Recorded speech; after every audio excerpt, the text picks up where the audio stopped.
Olá, sejam muito bem-vindos ao podcast Inspiração para uma Vida Mágica. Vamos revisitar alguns dos melhores momentos do podcast ao longo do último ano. Como sempre, esperamos que estes sejam momentos para ouvir, refletir e partilhar. Se já ouviste aquilo que vai passar já a seguir, aproveita para relembrar. Se ainda não ouviste, aproveita para te inspirar. Aí vamos nós. Quando nós sentimos essas emoções, não é? As emoções que nós normalmente pomos na categoria de cocó, tipo, é um cocó sentir isto, não é agradável, preferia estar a sentir outra coisa, não quero estar a sentir isto, dói, agora estou-me só a sentir mal. Quando essas emoções chegam, acho que essas emoções, tais como quaisquer outras, não é? Nós podemos receber a emoção, não é? Senti-la sem nenhum tipo de meta-pensamento. Ok, olha, isto é a mágoa, olha, isto é a raiva, ou isto é, não é? Sem nomear e sem entender, ok, agora estou consumido pela raiva, isto está, sinto aqui este fogo dentro de mim, esta vontade de partir tudo, esta agitação, este mal-estar direcionado para uma pessoa, e de onde é que isto vem? Ok, eu consigo perceber que isto é um processo, porque eu comecei a pensar naquilo, comecei a pensar daquela forma, comecei a sentir aquela necessidade, fez disparar certos gatilhos, não é? Lembrou-me de certas situações, eu posso ir acompanhando o processo e a emoção continua a ser sentida de uma forma mais ou menos parecida, não é? Que isto às vezes até pode ser um pouco frustrante, que a pessoa, até naquele momento, como às vezes alguns alunos, não é, partilham isto, que é, há ali aquele momento que a pessoa diz, porra, andei a fazer o curso não sei o quê, e andei a ler isto e aquilo, e estou-me a sentir assim outra vez. Andei a estudar inteligência emocional, ou até tenho um curso de psicologia que me ensina exatamente como é que isto tudo aconteceu, mas na prática parece que é exatamente igual. E eu, enquanto ser humano, estou a sentir as coisas exatamente da mesma forma. Há umas diferenças subtis. Na minha experiência, há umas diferenças subtis. E quando eu faço assim perguntas a outras pessoas, também há assim umas diferenças subtis. Porque é quase como se tu fores vou dar um exemplo muito parvo. Se tu fores ao dentista, Sim. Né, e o dentista vai fazer uma intervenção qualquer e aquilo vai doer um bocado. Só que é só um bocado, ele não te vai dar uma anestesia, porque ok, durante um minuto vais ter que suportar um bocado de dor, não é? E ele avisa-te e diz, olha, Mia, agora isto provavelmente vai doer um pouco, não é? E tu começas a sentir dor. E ele não te diz nada sobre quanto tempo vai doer, o que é que ele está exatamente a fazer, tu só sentes aquela dor. Isso pode ser extremamente desconfortável. Imagina que é uma dor muito aguda. Mas imagina uma outra situação em que ele diz mais ou menos a mesma coisa e diz, olha, Mia, isto vai durar 30 segundos, 40 segundos no máximo. Quer dizer, quando tu começas a sentir a dor, tu podes ter uma esperança... Tem uma previsibilidade. Não é? Previsibilidade e uma esperança de que isto vai acabar rapidamente, não é? Até, mais do que uma esperança, até uma expectativa que ele te ajudou a criar. Portanto, em que situação é que é mais fácil lidar com a dor? Quando nós sabemos que acaba daqui a um minuto ou quando nós não sabemos quando vai acabar? Quando sabemos que vai acabar, não é? Eu acho que, em parte, é isso que eu sinto com estas emoções desagradáveis, que ainda hoje aconteceu isso. Eu hoje, num treinado momento, senti-me muito triste, de repente. Senti-me muito triste, senti-me muito sozinho. Não era ninguém de fora, não era nenhum dentista que me dava a provocar. Mas eu tenho noção de que, ok, eu agora pensei aqui numa série de coisas que têm a ver com as minhas necessidades, com o stress que eu estou a sentir por saber que tenho vários problemas para resolver, e este estado emocional, ele vai-se alterar daqui a algum tempo. Podem ser alguns minutos, ou pode ser um pouco mais do que isso, mas ele vai-se alterar. E mal eu comecei a pensar nisso, o estado começou a ser um bocadinho mais suportável e comecei a ver mais possibilidades. É um bocadinho isso que eu estava mais a querer alternativas. referir.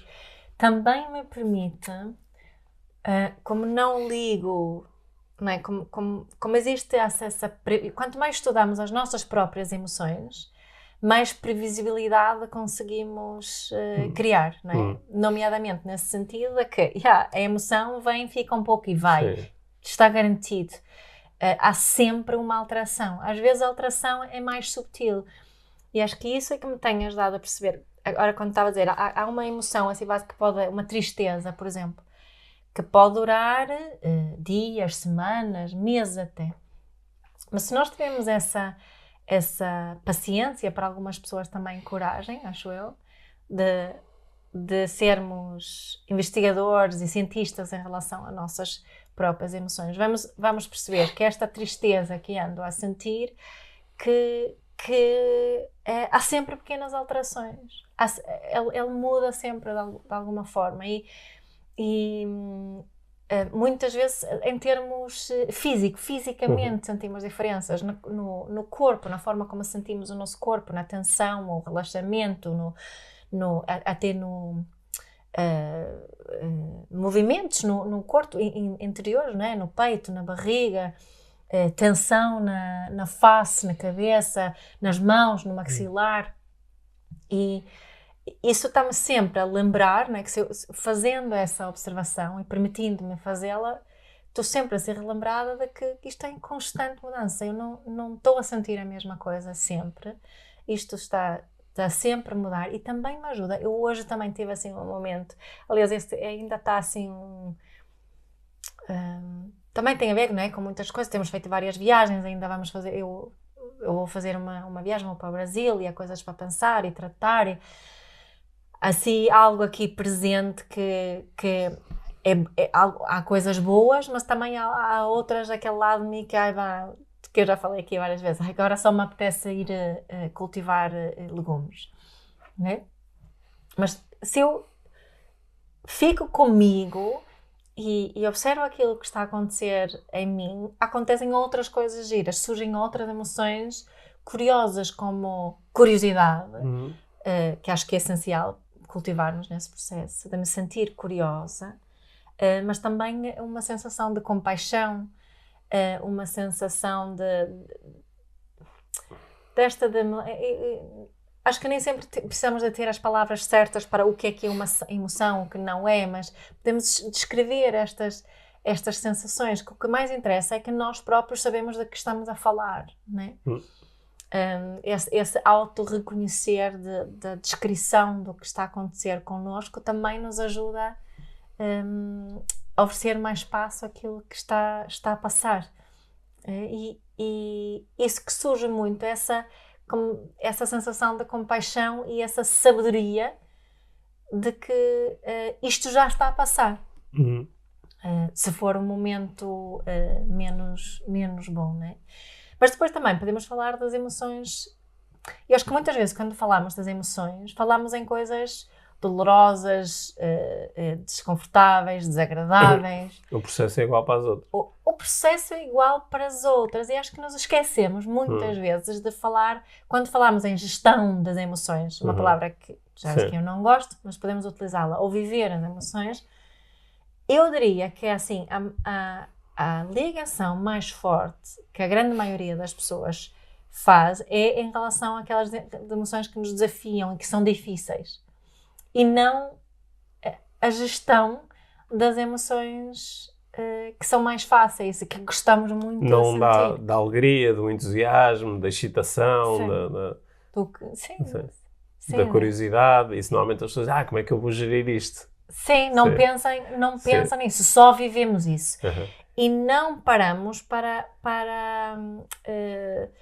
observar da mesma forma. E eu acho que isso é outra coisa que adicionar aqui, algo que tem estado mais presente para mim. Essa observação dos estados bons, vou mesmo utilizar essa palavra, embora não acredite que existem emoções boas nem más, mas há estados mesmo bons, há estados há coisas que são muito espetaculares de sentir, que são muito mais fáceis de sentir, né?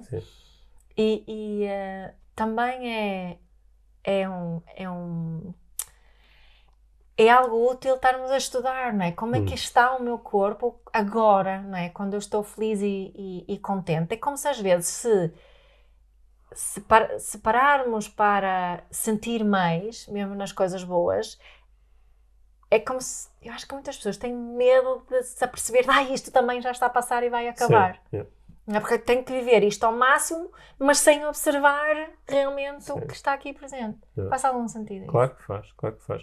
Sabes que quando eu comecei, assim, de uma forma mais organizada a pensar sobre os estados emocionais e como eles acontecem no nosso sistema, não é? Eu passei durante vários anos por aquela fase que tu te lembras bem, pela fase muito daquilo que eu estudei, da programação neurolinguística e com o tipo de abordagem da programação neurolinguística que eu estudei inicialmente, que estava muito impregnada por aquelas ideias de o teu estado emocional é precedido por um conjunto de pensamentos, conscientes e inconscientes, e pela forma como utilizas o teu corpo. E que, se tu conseguires perceber, por exemplo, eu estou a sentir muita alegria, não é? Em que é que eu estou a pensar, que me faz sentir alegria, e de que forma é que eu estou a utilizar o meu corpo que me faz sentir alegria. Se eu conseguir estudar muito bem isso, eu fico com uma espécie de uma fórmula pessoal da alegria. Se eu pensar nisto e usar o meu corpo desta forma, eu sinto alegria. E isso é um convite espetacular a fazer esse estudo. E esse estudo faz muito sentido. Porque quando nós estamos a sentir um estado emocional, claro que, ele advém daquilo em que estamos a pensar e daquilo que estamos a fazer. Ótimo. Só que também pode ser eu acho que, pelo menos na minha compreensão na altura deste sistema, ficava um pouco de fora a ideia que nós temos discutido muito aqui no podcast, que nós somos seres altamente sociais e de que há coisas que nós... se elas forem relevantes e importantes para nós não conseguimos simplesmente esquecê-las. Okay? O que interessa realmente muitas vezes não é o resultado final, é como é que eu me sinto no processo e como é que eu me sinto com o resultado final. Não é? Eu acho que há aqui um grande medo. O medo número 1 é, a partir do momento em que eu digo, eu quero ser campeão e estou ok com ficar em 10º, se for isso que realmente acontece, que é a ideia de que isto é um convite a baixar os meus estándares, a baixar o meu esforço. Né? Só que se eu fizer isso, já não estou a utilizar o paradoxo. Porque o paradoxo continua a ter a primeira parte, definir um objetivo e fazer tudo o que está ao meu alcance para chegar lá. E conseguir lidar com as coisas tal como elas acontecerem. E eu acho que isto é, antes de mais, isto é honestidade intelectual. Porque se eu for realmente honesto, olhar para mim, para a minha vida e para a vida dos outros, se eu for realmente honesto, eu não consigo fazer as afirmações de que se tu quiseres mesmo ganhas, porque muitas vezes tu queres e não consegues, não é? Eu não consigo fazer afirmações de que a pessoa que ganha ou a pessoa que conquista é a melhor pessoa ou é a pessoa mais feliz, porque eu olho à minha volta e não é isso que eu faço. Portanto, eu acho que aprender a considerar e a utilizar o paradoxo é, antes de mais, por um lado, uma questão de honestidade, que é perceber que o facto de eu definir o objetivo e fazer tudo para alcançá-lo não é de forma nenhuma garantia de que eu vou alcançar o objetivo, não é? Aliás, a maior parte das pessoas no dia-a-dia não está a alcançar os seus objetivos. Eu penso muito nisto. Eu não vou, quero ainda dar aqui uma segunda nuance à questão que eu acho que é importante, mas pensando ainda na primeira, não é? Eu, por exemplo, vejo muito aquela história do American Dream e que na realidade dos Estados Unidos da América tu tens a possibilidade de transformar numa pessoa de grande sucesso e podes começar com nada, mas podes acabar como multimilionária. E muitas pessoas têm essa aspiração, não é? Eu estou aqui, pessoas que emigraram para os Estados Unidos e tenho o objetivo de me tornar uma pessoa financeiramente abundante e milionária. Os números mostram que a esmagadora maioria das pessoas que têm esse objetivo não o alcança. Portanto, é só uma questão de honestidade intelectual dizer... Há mais do que simplesmente o querer e fazer tudo para chegar lá. É aquela cena que às vezes contas, não é? De subir o Kilimanjaro. Ou, não, Kilimanjaro não. O Everest, o Mount Everest, não é? Há muitas... Todos que quiseram subir tinham isso como objetivo. Incluindo aqueles todos que morreram na subida. Exato. Ou que a meio não conseguiram. E em princípio também fizeram de tudo para conseguir. Para chegar lá. Sim. Portanto, isto às vezes, como é que nós resolvemos intelectualmente este facto? É punimos aqueles que não conseguem. Dizer, mas ele não quis mesmo chegar lá. Ou ele não se preparou suficientemente bem, ou ele foi descuidado. Tomou as decisões erradas. Sim, tomou as decisões erradas. Porque olha aquele que conseguiu. Mas eu acho que é muito mais honesto intelectualmente perceber que a relação entre processo e resultado tem mais coisas no processo do que só eu querer e ter isso como objetivo e fazer tudo o que está ao meu alcance. Claro. Há questões sociais, há questões de sorte, de acaso, há tanta... Climactérias. Há tanta coisa, não é? Mas há um outro lado desta questão que tem a ver com quando eu quero alcançar um objetivo e não o alcanço, eu acho que também é uma questão de inteligência lidar com isso da melhor forma possível, da forma que também for mais benéfica para mim. E eu dizer, ok, eu queria, fiz tudo o que estava ao meu alcance, não consegui. Até posso colocar a minha atenção no futuro, quer dizer, ok, não consegui agora. O que é que eu aprendi com isto e como é que posso aumentar a probabilidade de conseguir no futuro? Como é que vou fazer diferente? Não é? Será que quero continuar a ter este objetivo? Ou desisto deste objetivo e vou ter outro? Não. Isto também é um ato de inteligência, em vez de ficar preso a sou insuficiente e devia ter feito coisas diferentes e não me esforcei o suficiente e sou uma desgraça, sou um falhado, não é? Sim, algumas pessoas vão ter essa conversa, outras vão dizer, os outros, este não sei o quê, e fiz aquilo, não é? Ou aquela vergonha que surge naquele momento, não é? Porque eu acho que uma das emoções que surge no momento de não alcançar o derrota é o momento de vergonha. E em princípio iremos por um caminho ou para o outro, ou esta autopunição ou o de culpabilizar circunstâncias e outras pessoas. Não é? Correndo o risco de utilizar aqui uma linguagem que para algumas pessoas pode ser demasiado vaga ou abstrata, não é?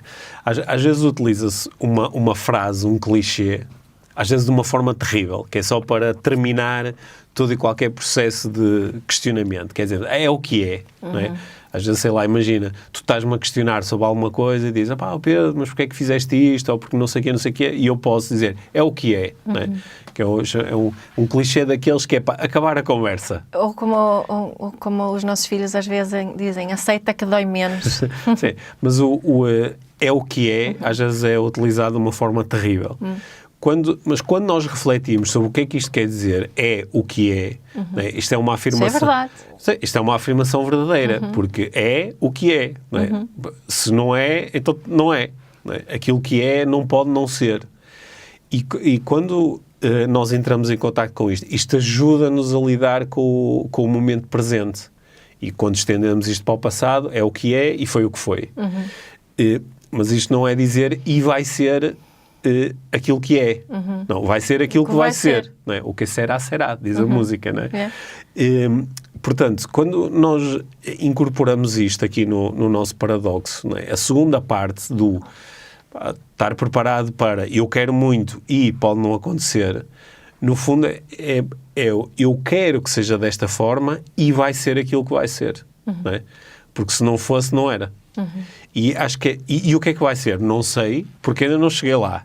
E quero que seja de uma determinada forma. Portanto, vou trabalhar para essa forma. Eu vou fazer tudo para conseguir o emprego, vou fazer tudo para manter esta relação, vou fazer tudo para proporcionar determinadas coisas aos meus filhos, vou fazer tudo para subir o Kilimanjaro.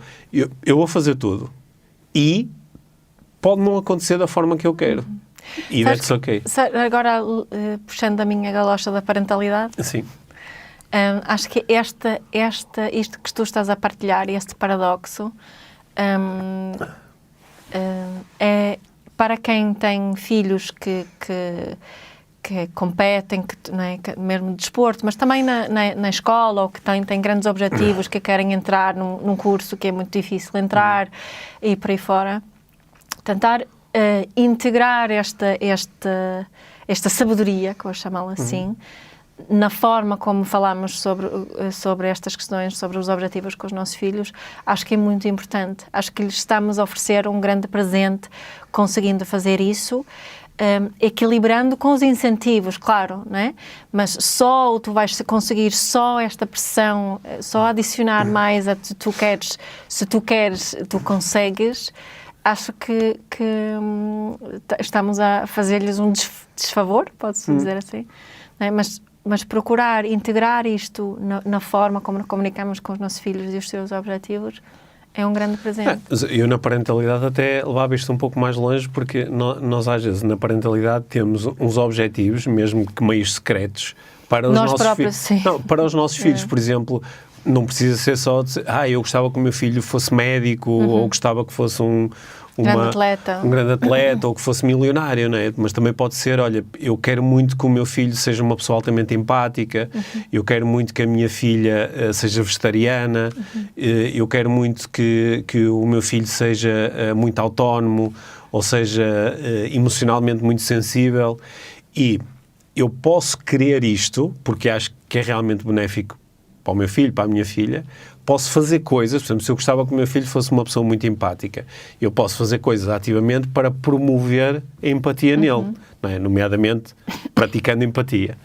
Só que, simultaneamente, eu posso, não é, o segundo lado do paradoxo, eu também posso ter a ideia de, e vai ser o que vai ser. Se calhar eu quero muito que o meu filho seja empático, e ele vai ser uma pessoa pouco empática. Ou gostava muito que a minha filha fosse vegetariana e ela vai ser carnívora, não é? Ou gostava muito que o meu filho me telefonasse, quando tivesse uma vida independente, me telefonasse todos os dias, e ele vai-me ligar uma vez por semana. Isto não quer dizer que eu deixe de ter uma realidade preferencial. Olha, eu preferia que o meu filho me ligasse todos os dias. E posso fazer coisas. Olha, posso ser eu a ligar, ou posso lhe pedir, ou posso lhe explicar a importância que isto tem para mim. Mas, simultaneamente, não estou a colocar uma expectativa sobre a realidade futura tão forte que depois vou ter que lidar com a desilusão.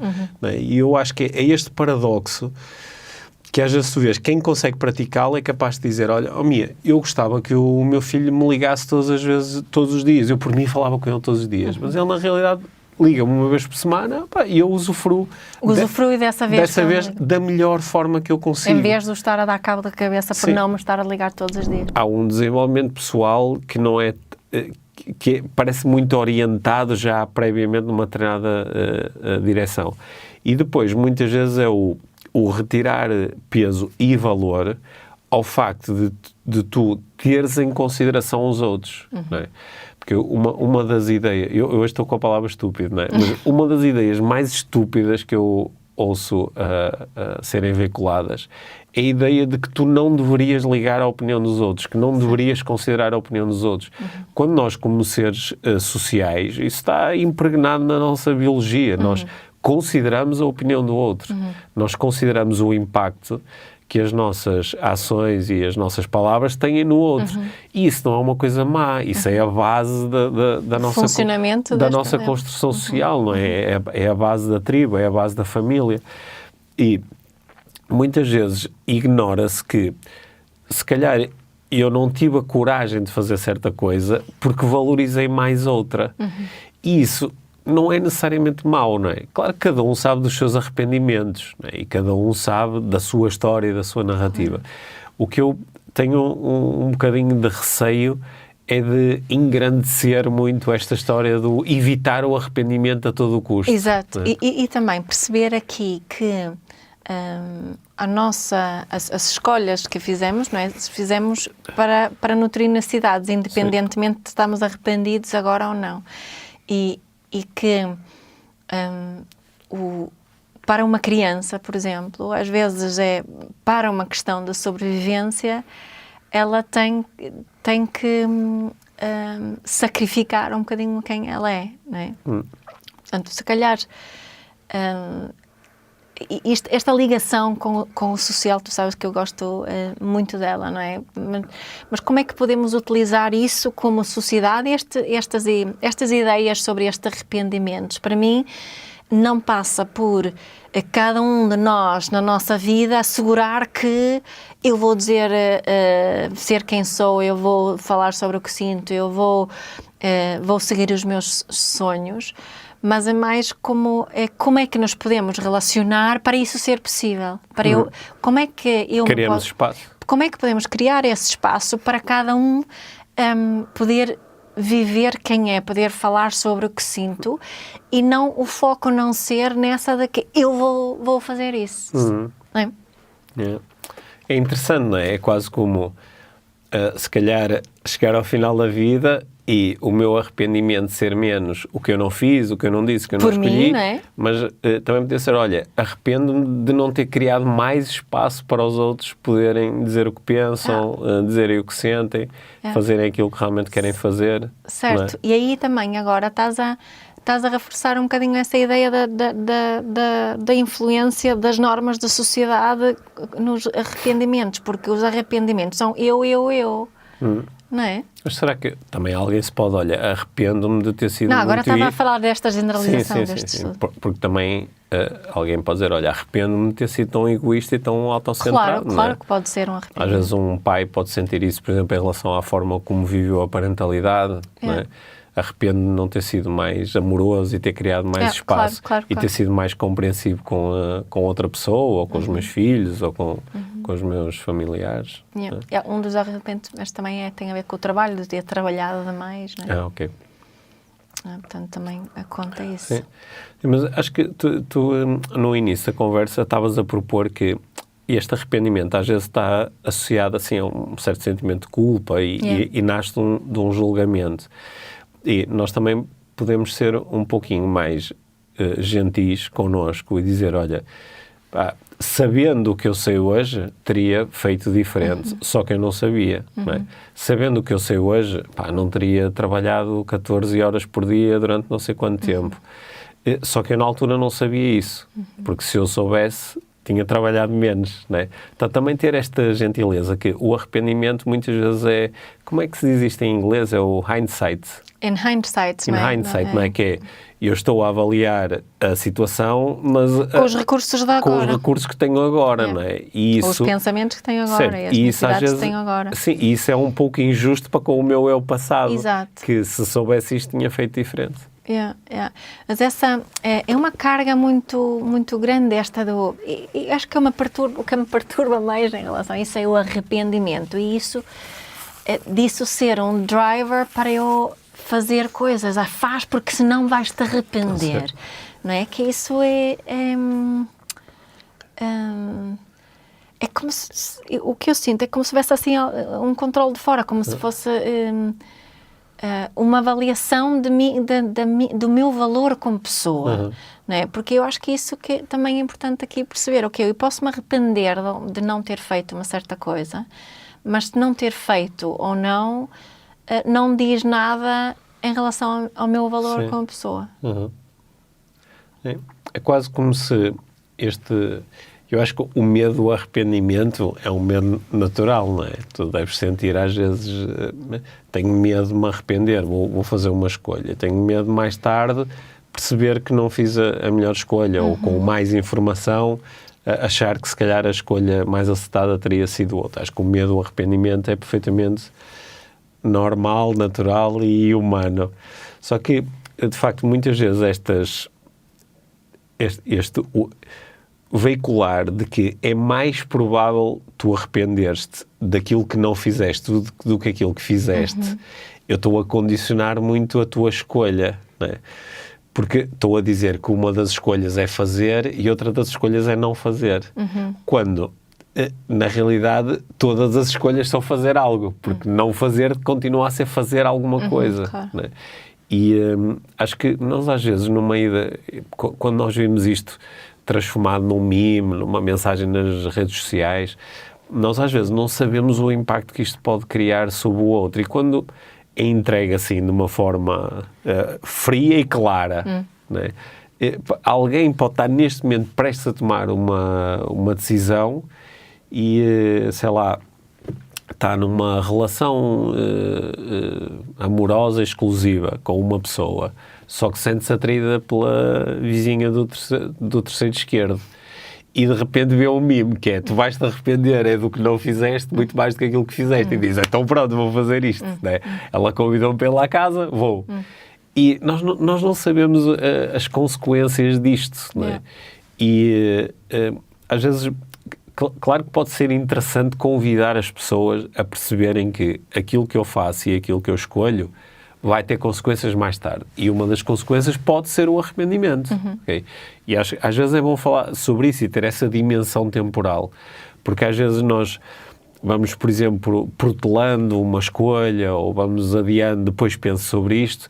E acho que às vezes é bom parar, aliás, é um processo muito utilizado em coaching e noutras abordagens, que é parar e fazer-te viajar um bocadinho no tempo. Imagina-te com mais 10 anos olhar para esta situação. Ou imagina-te no fim da tua vida olhar para esta situação. Isso às vezes dá-nos temos um enquadramento diferente e temos uma forma diferente de decidir. Outro tipo de clareza, não é? Sim. Olha, daqui a 10 anos, Pedro, Sim. de que é que te vais arrepender se não fizeres agora? Eu acho que o arrependimento provavelmente tem mais a ver com coisas relacionadas com a idade, não é? Com certas possibilidades que eu acho que tenho agora e que daqui a 10 anos, posso não ter daqui a 10 anos, mas tem também a ver com o contexto. Por exemplo, eu tenho valorizado imenso, agora nesta fase da minha vida, tenho valorizado imenso nas minhas escolhas o estar próximo e poder passar tempo diariamente com os nossos filhos. Eu acho que isso ainda saiu mais reforçado a partir do momento em que a nossa filha foi viver para o estrangeiro, foi estar para o estrangeiro, porque agora já não dá para fazer isso com ela. Certo. Não é? Mas fiz isso com ela, acho que muito durante o tempo que passamos juntos. Mas estás talvez a pensar mais sobre isso Sim, agora. Estou mais a pensar que estas crianças que já são mais jovens adultos que outra coisa, elas não vão estar aqui próximo, disponíveis todos os dias e com necessidade, olha, leva-me à escola, leva-me ao treino, durante muito mais tempo, é durante mais, é mais alguns anos, mas anos pegas uns anos e multiplicas por 365 e chegas à conclusão que é durante mais alguns dias. Não é? E, portanto, isso é uma coisa que se calhar daqui a 10 anos eu podia olhar e arrepender-me, podia ter passado mais tempo podia ter aproveitado mais aquilo, que é uma coisa que se não for agora, depois pode acontecer, mas com um contexto diferente. Não é? De um lado, trabalho 14 horas por dia. Do outro lado, não trabalho ou faço só 1 ou 2 horas por dia. No meio é que está a virtude, não é? Que é nem trabalhar demasiado, nem trabalhar tão pouco que não consigo gerar resultados. Portanto, podemos utilizar este princípio para as nossas escolhas pessoais, mas também podemos usar o princípio que acho que foi o que eu comecei a pensar quando falaste, por exemplo, de um conflito entre duas pessoas. Não é? Por exemplo, tu queres ir... eu digo-te assim, olha, este ano, quando fizermos férias no verão, eu gostava de fazer uma coisa assim, olha, bem relaxado, olha, por mim até ficávamos em casa, sabes, só na nossa rotina, bem tranquilos. E tu do outro lado dizes assim, não, o que eu quero este verão é assim uma coisa completamente louca, uma aventura sem destino pré-definido, metemos-nos no avião e vamos para um sítio qualquer e depois vemos. E depois eu digo-te assim, ok, vamos ver se chegamos aqui a um consenso, no meio é que está a virtude, não é? Então vamos tentar arranjar uma coisa que tenha um pouco de rotina, um pouco de aventura, que seja nem muito perto, nem muito longe, só que muitas vezes estas soluções híbridas de vou misturar meio de cada, dão a geneira, não é? Eu lembro que há uns anos aqui no podcast tu contaste a história... Sim, da história de um casal, queria um Rottweiler ou Doberman, acho que era um Rottweiler, um grande cão, assim, um cão a sério, não é? Sim. E ela queria um gato. A nossa cadela, se estivesse aqui, ficava triste quando tu dizes que um Rottweiler que é um cão a sério. Acreditas que eu tive esse pensamento? Também é um cãozinho a sério. Sim. Assim, um cão... Um cão forte. Forte, não é? Que a ideia é que esse cão é forte e assim... Sim. Não precisas de safar desta, continua. E ela queria um gato. Sim. E então, eles, no fundo, utilizaram este princípio onde é que é um meio. E compraram um chihuahua. Okay. O problema é que ele não gosta nada de ir passear com o chihuahua em vez do Rottweiler que ele queria, e ela detesta ir passear o cão porque ela queria ter um gato, abria a porta e deixava o gato sair. Portanto, eles ficaram ambos a sofrer com esse desejo de encontrarem um meio aqui que supostamente combinasse um bocadinho das duas vontades, não é? O problema na realidade é que pensaram em vontades e não em necessidades, mais uma vez. Sim. Quando nós dizemos que no meio está a virtude, nós muitas vezes vamos em busca de uma estratégia alternativa em relação àquelas que tínhamos inicialmente, não é? Portanto, aí nesse caso, ir para o Chihuahua era uma alternativa ao gato ou ao Rottweiler, não é?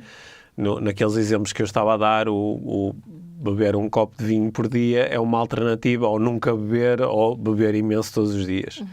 Só que, às vezes esta nova estratégia, a estratégia do meio e a estratégia do equilíbrio, às vezes ela é mesmo uma boa estratégia. Ela às vezes satisfaz mesmo, até tem em consideração as diferentes necessidades que estavam associadas a cada uma das estratégias originais e permite-nos mesmo alcançar um bem-estar maior do que com as estratégias originais. Mas noutras vezes não, pelo contrário. Né? Até provoca uma insatisfação dupla. Às vezes é a pior estratégia que podíamos seguir. Eu acho que aqui o problema quando nós usamos este tipo de... Porque também podíamos estar aqui a discutir o princípio contrário, não é? Alguém pode dizer, no meio nunca está a virtude. Porque o meio é sempre um compromisso, logo é uma perda de satisfação maior que é obtida com... sei lá, há pessoas que dizem, por exemplo, num processo de negociação, não é? Eu nunca vou ceder à outra pessoa, porque se eu ceder à outra pessoa, isso vai nos levar para uma solução intermédia e isso nunca me vai satisfazer. Nós podemos... O problema aqui é nós partirmos para uma situação específica já com uma crença generalizada e sem nos focarmos exatamente no que é que está em causa. E eu acho que às vezes saltam cá para fora estes clichês como um escape ao pensar e refletir mais sobre isto. Não é? E usar mais criatividade. Não é? Por exemplo, uma coisa que se faz habitualmente em coaching é quando alguém diz, estou aqui e não consigo tomar uma decisão entre isto e isto. Uma pergunta legítima de coaching é, para além dessas opções, que outras é que tens ou que outras é que podem existir? Que é um apelo à criatividade. Mas não estamos a propor, porque isso seria uma imposição de, entre essas duas, sabendo que entre duas hipóteses, depois há sempre uma do meio que é a melhor, porque isto seria uma imposição despropositada e que até podia ser bastante prejudicial. Mas a ideia de que outras opções é que existem ou que podem existir é um convite a seres criativo e não estou necessariamente a dizer que a melhor solução é uma dessas novas. Depois podes chegar ao final e continuar a optar por uma das extremas, entre aspas, não é? Das originais. Pois. Mas estes clichês às vezes são lixados. Porque o clichê convida-me a ignorar as minhas circunstâncias e aquilo que está realmente a acontecer e a agir em nome de um princípio que na realidade é um pseudo-princípio. Será que também essas ideias é um bocadinho assim controladoras de nós introduzirmos a ideia de que no meio está a virtude, não te tornes demasiado para um lado nem demasiado para outro. Isso também é assim um bocadinho um mecanismo de controle, não é? Sim, porque aumenta a previsibilidade, que é, se as pessoas todas da nossa sociedade ignorassem as alternativas mais extremas e ficassem sempre com o caminho do meio, não é? Estava toda a gente a viver a chamada vida mais ou menos, não é? Certo. E é isso que eu não... Olha, agora pegaste aqui numa coisa que acho que me ajuda a explicar um bocadinho aquela incongruência que eu sinto no exemplo que eu dei daquelas pessoas que querem estar neutras. Neutralidade também é um caminho do meio, um bocadinho, sim, não é? Sim. Essa cena de se manter neutra, muitas vezes são pessoas que nesta situação específica do conflito, das guerras, assim, são mais, querem se manter mais neutras, mas depois, se calhar, quando é em relação ao Covid, eram muito extremas de um lado. Até pensaste nessa... Também é curioso. Sim, eu também estava aqui a pensar que às vezes a neutralidade é uma... Tu há bocado propuseste que a neutralidade pode ser assim um ato... Pode ser uma ótima escolha. Sim, okay? claro, pode ser uma ótima escolha. Claro. E pode ser uma escolha muito consciente. Certo.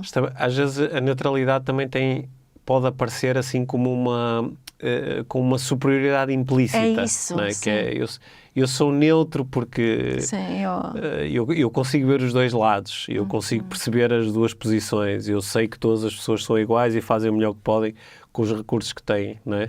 Será que estamos aqui a dizer que devemos, não é, neutralidade, moderação no meio desta virtude? Será que estamos aqui, no fundo, a propor moderação em relação à utilização destes princípios? Moderação na utilização da moderação. Não é nem 8 nem 80, ou seja, estamos a utilizar... O que eu ia dizer é que às vezes escondo-me atrás da neutralidade para, por exemplo, dizer numa situação de conflito, não é? Porque estes estão... Uns acham que os outros são maus e os outros é que acham que os outros são maus, portanto há aqui um julgamento extremo de um lado e do outro e eu vou ficar neutro. Só que às vezes por trás dessa neutralidade também está um grande julgamento das pessoas que se ligam a uma das partes. Mas eu estava a falar disso porque estávamos aqui, tu estavas a dizer que não é? Às vezes no meio está mesmo a virtude, outras vezes não.